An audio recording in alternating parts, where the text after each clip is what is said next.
नमस्कार दोस्तों, मैं दीपक शुक्ला आपका स्वागत करता हूं आपके अपने YouTube channel A to Z banking information पर। दोस्तों, जैसा कि आप सभी ने थंबनेल पर देख लिया है, पढ़ लिया है कि नए नियम के मुताबिक आपकी जेब में 50,000 रुपए या इससे अधिक रुपए अगर पाए जाते हैं तो आपका रुपया भी जब्त हो सकता है और आपको जेल भी हो सकती है। जी हाँ दोस्तों, आप सभी को पता है कि देश में लोकसभा चुनाव होने वाले हैं, यानी आम चुनाव का चुनाव आयोग ने ऐलान कर दिया है, उसकी डेट जारी हो चुकी है। यानी पूरे देश में आचार संहिता चुनाव आयोग ने लागू कर दिया है।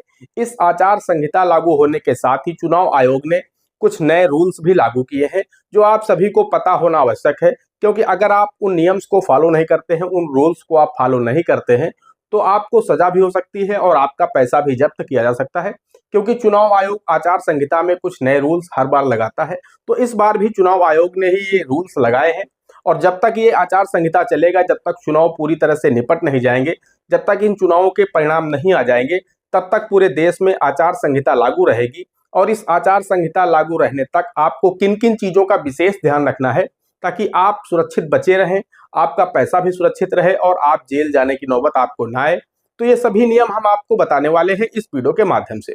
दोस्तों, सबसे अगर हम पहले पॉइंट की बात करें, जो पहला रूल चुनाव आयोग के द्वारा लगाया गया है, वो ये है कि अगर आपकी जेब में 50,000 या 50,000 रुपए से अधिक कैश पाया जाता है, यानी आप कहीं जा रहे हैं और आपकी जेब में 50,000 रुपए है या उससे अधिक है, उस दशा में जो भी वहां पर उपस्थित अधिकारी होंगे, अगर वो आपकी जांच करते हैं, क्योंकि इस समय सख्ती से जांच भी की जा रही है, सभी की चेकिंग की जा रही है, और उस चेकिंग में अगर आपके पास में 50,000 या इससे अधिक कैश पाया जाता है, उस दशा में आपको उसके सारे प्रूफ आपके साथ रखने हैं। अगर आप बैंक से पैसा निकाल के ला रहे हैं तो आपको उसका प्रूफ देना होगा, आपको उसकी पर्ची दिखानी होगी। अगर आपने एटीएम से पैसा निकाला है तो आपके पास में एटीएम की पर्ची होनी चाहिए।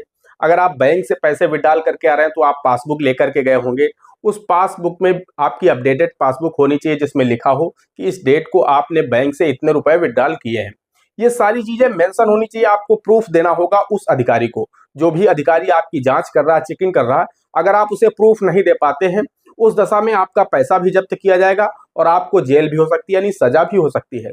तो इस चीज का आपको ध्यान रखना, जब तक ये चुनाव चल रहा है और जब तक ये आचार संहिता लागू है, तब तक आप कोशिश करिए कि 50,000 रुपए से अधिक कैश लेकर के ना चले। क्योंकि अगर आप चेकिंग में पकड़े जाएंगे तो आपको सभी प्रूफ देने होंगे। जब आप उन्हें पूरी तरह से सेटिस्फाई कर पाएंगे, तभी आपको छोड़ेंगे, तभी आपका पैसा छोड़ेंगे। अदरवाइज आपका पैसा भी चला जाएगा और आपको जेल भी हो जाएगी। तो इस चीज का आपको विशेष ध्यान रखना है। हाँ, अगर आपका कोई बहुत ही महत्वपूर्ण काम है, आपका काम पैसे से ही होना है, पैसे आपको लेके ही जाना है, तो उसके सारे प्रूफ आपको अपने साथ लेके जाने हैं, जिससे वो आपको छोड़ सके, जिससे वो सेटिस्फाई हो सके कि हाँ, ये पैसा आप वास्तव में उसी काम के लिए ले जा रहे हैं। यानी कहने का तात्पर्य यह है कि चुनाव आयोग को कोई दिक्कत नहीं कि आप अपने काम रोक दीजिए, ऐसा नहीं है। आप अपने सभी काम करिए, लेकिन प्रूफ आपको देना होगा। वो अगर आपसे चेकिंग में आपके पास कैश 50,000 रुपए से अधिक पाया जाता है, तो आपको वहां पर अपने सारे एविडेंसेस, सारे प्रूफ आपको देने होंगे कि हाँ, ये पैसा मैं इस काम के लिए ले जा रहा हूं। और अगर वो सेटिस्फाई हो गए तो बात वही खत्म हो जाएगी।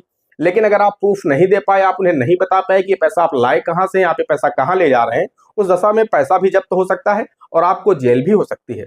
अब बात कर लेते हैं हम दूसरे पॉइंट की। तो दोस्तों, जब तक देश में आचार संहिता लागू रहेगी, तब तक यहाँ पर आप जो भी यूपीआई कर रहे हैं, उसमें जो भी आप पेमेंट 50,000 रुपए से अधिक कर रहे हैं, ऐसे में चुनाव आयोग का जो साइबर सेल है, वो आपके ऊपर पैनी निगाह रखे हुए है। चुनाव आयोग के सख्त निर्देश है कि यूपीआई के माध्यम से 50,000 रुपए से अधिक जिस भी खाते से प्रतिदिन लेन देन किया जा रहा, उसके ऊपर चुनाव आयोग का जो साइबर सेल की टीम है, वो नजर रखे हुई है। आपको नोटिस आ सकता है, चुनाव आयोग की तरफ से आपको नोटिस मिल सकता है, जिसमें वो आपसे जवाब मांग सकता है कि ये पैसा आप जो यूपीआई के माध्यम से डेली 50,000, 1 लाख भेज रहे हैं, ये किसे भेज रहे हैं और किस काम के लिए भेज रहे हैं। तो इसके भी प्रूफ आपको देने पड़ सकते हैं, अगर वो आपसे जवाब मांग देता है। अगर आपको पैसा डेली रिसीव हो रहा है यूपीआई के माध्यम से, तो भी आपसे जो चुनाव आयोग है वो जवाब मांग सकता है कि आपको ये पैसा किस काम के लिए मिल रहा है। तो उसके अगर आप प्रूफ दे देंगे तो कोई दिक्कत नहीं है। 10, 20, 30 हजार का आप यूपीआई कर रहे हैं, कोई दिक्कत नहीं है।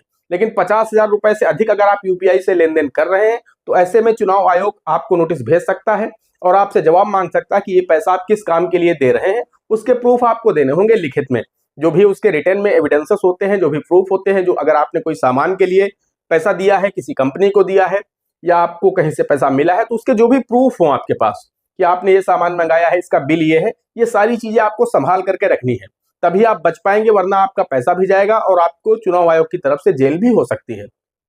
अब बात कर लेते हैं तीसरे पॉइंट की। दोस्तों तीसरा पॉइंट यह है कि सोशल मीडिया पर भी चुनाव आयोग इस बार बहुत ज्यादा सख्त है। चुनाव आयोग का कहना है कि आप किसी भी पार्टी का सोशल मीडिया के माध्यम से प्रचार नहीं कर सकते। अगर आप किसी एक पर्टिकुलर पार्टी का प्रचार करते हुए पकड़े जाते हैं, उस दशा में जो साइबर सेल है चुनाव आयोग का, वो आपके ऊपर नजर रखे हुए कहीं ऐसा ना हो कि आप किसी पार्टी का सिंबल दिखा रहे हैं, किसी पार्टी का प्रचार कर रहे हैं, तो ऐसा आप नहीं कर सकते क्योंकि आचार संहिता लग चुकी है। यहाँ पर तो पार्टियों को आदेश नहीं है कि आप अपने सिंबल का उपयोग करके लोगों को दिखाएं। तो आप तो कोई बात ही नहीं, आप तो आम नागरिक हैं देश के, आपको किसी भी पार्टी का प्रचार नहीं करना है। अगर आप सोशल मीडिया पर ऐसा करते हुए पकड़े जाते हैं तो चुनाव आयोग का जो साइबर सेल है आपके ऊपर नजर लगातार रखे हुए है। फिर चाहे वो फेसबुक हो, इंस्टाग्राम हो, यूट्यूब हो, अन्य जितने भी माध्यम है सोशल मीडिया के, उन सभी पर चुनाव आयोग की जो साइबर सेल है वो लगातार नजर बनाए हुए है। अगर आप गलती करते हैं, अगर आप इस तरह की भ्रामक पोस्ट फैलाते हैं, किसी पार्टी का आप बहुत ज्यादा विरोध करते हैं, किसी पार्टी का आप बहुत ज्यादा प्रचार करते हैं, तो उस दशा में भी आपको जेल हो सकती है। तो इन चीजों का आपको ध्यान रखना है। इन चीजों से आप बचकर रहिए। जब तक ये आचार संहिता देश में चल रही है, जब तक चुनाव के परिणाम नहीं आ जाते, तब तक आप ऐसी गलतियां मत करिए। अपने परिवार का ख्याल रखिए, क्योंकि चुनाव होने हैं, आपको जिसका मत हो उसे वोट दीजिए और देश में एक नया प्रधानमंत्री चुनिए। लेकिन अपनी जो भावनाएं हैं उन्हें फेसबुक और इंस्टाग्राम, यूट्यूब, व्हाट्सएप पर शेयर मत करिए, इससे आपको दिक्कत हो सकती है। दोस्तों आशा करते हैं जानकारी पसंद आई होगी। अगर जानकारी पसंद आई हो तो प्लीज वीडियो को एक लाइक कर देना। चैनल पर नए हैं, पहली बार आए हैं, तो चैनल को सब्सक्राइब करके बेल आइकन को प्रेस कर लीजिएगा, ताकि जैसे हम इस तरह का कोई भी दूसरा वीडियो अपलोड करें तो उसका नोटिफिकेशन आपको सबसे पहले मिले। दोस्तों आज के वीडियो में इतना ही, मिलते हैं अगले वीडियो में किसी अगले इंटरेस्टिंग टॉपिक के साथ। तब तक के लिए जय हिंद, जय भारत।